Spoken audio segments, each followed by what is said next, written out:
Hi, I just wanted to give a quick a look around the TracFone Moto E. This is the newest smartphone that's been released by TracFone, and it comes along at the same time pretty much as the LG Ultimate 2 and the Alcatel One Touch Pop Icon. They're all kind of in the same price category and um, have similar features and specs, so I'm going to be reviewing them all side by side. I've already got those other two, and I have done some unboxing videos for each of those. And this is the third phone that I've received, so I will be unboxing this one for you here, and then also writing up a comparison review for all three phones on my blog at prepaidphoneguy.com. I will also be publishing a video comparing these phones, probably more than one video. And if you have any questions, please leave those for me in the comments below this video or on my blog at prepaidphoneguy.com. So just taking a look around the packaging of the phone here. You've probably already seen this, so I'll try to go quickly, but it's the regular 3 times talk, text, and data. So a 60-minute card will be tripled into 180, and then those 180 are split out into 180 minutes, 180 texts, and 180 megs of data. Here is kind of the overview of the features. It ships with Android 4.4 KitKat, a 4.3-inch display that is Gorilla Glass, a 5 megapixel camera, rear facing, and on the inside, not a lot of new information. This is a 1.2 gigahertz dual-core processor. The Alcatel is a quad-core processor, and the processing speed is the same as the Moto E when you get the LG Ultimate 2. So the Ultimate 2 and the Moto E are both 1.2 gigahertz dual-core. The Pop Icon is 1.2 gigahertz quad-core. Other than that, it doesn't look like there's a whole lot on the packaging, so I'll tear it open for you here.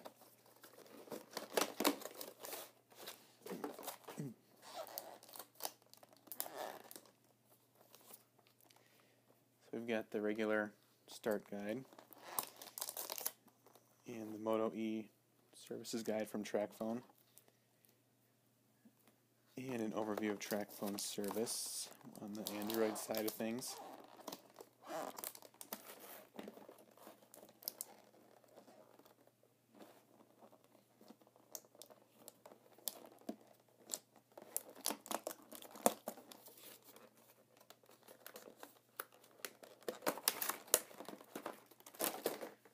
So it took me a while to get that out of the package there. So here we've got the Moto E device,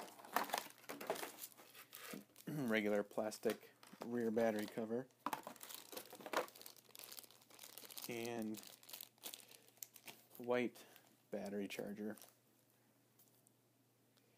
I will power it on quick here.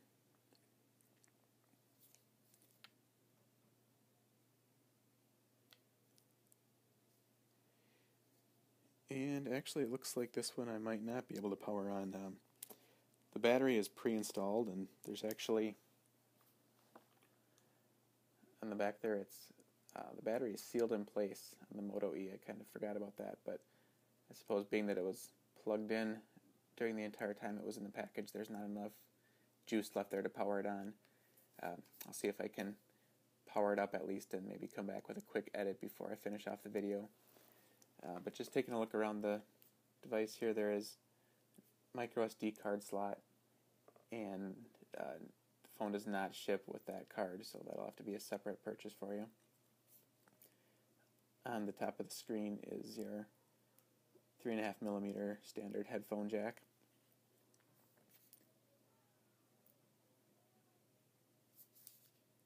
Here we have the power button, the volume switches, and on the bottom is the charging port and the micro USB. It's got a little bit of chrome on the bottom, a little more on the top, and other than that, it's a pretty basic black device. And before I go here, I will do a quick comparison So there's the Moto E. That is a 4.3-inch screen. Here we've got the LG Ultimate 2, which I received a couple days ago but have not yet activated. And then that is a 4.5-inch screen. And finally we have the Alcatel One Touch pop icon, the biggest one at 5 inches. So I'm going to take a break here and try and get that Moto E charged enough to turn it on for you. And I'll be right back.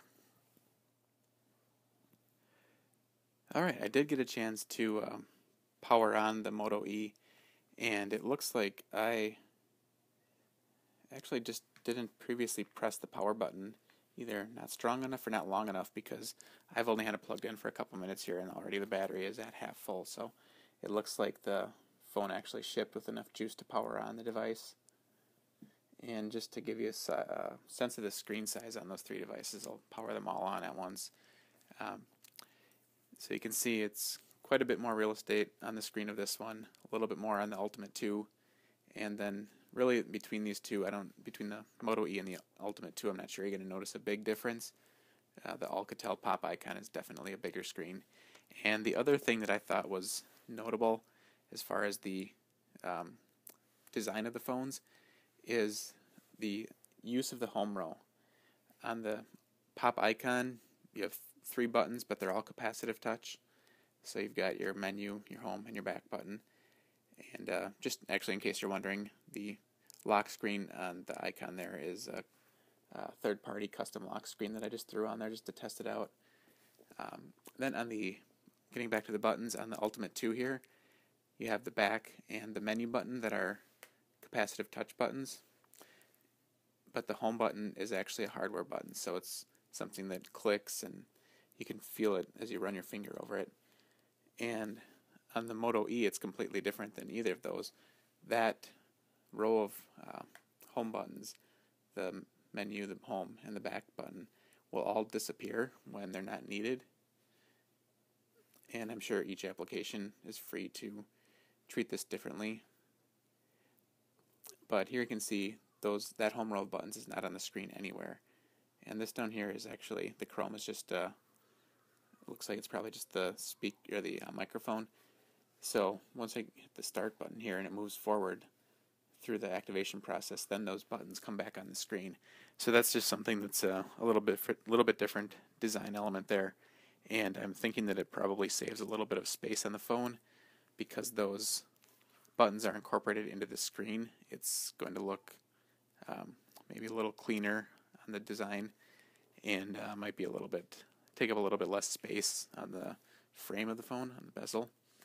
But I'm not sure how that's going to look once we get started, or once I get it started and get some apps on there to see, how different apps treat that home row, if it's always there, or how it looks. But of course, I'll report on that. I'll put up some more videos, talk about it on my blog, and I will also be able to answer any questions that you have once again. So if you have anything specific, whether it's about one of these phones individually or comparing 2 or 3 of them against each other, go ahead and leave me a comment below this video or on my blog at prepaidphoneguy.com, and I will do my best to answer it for you. Thanks.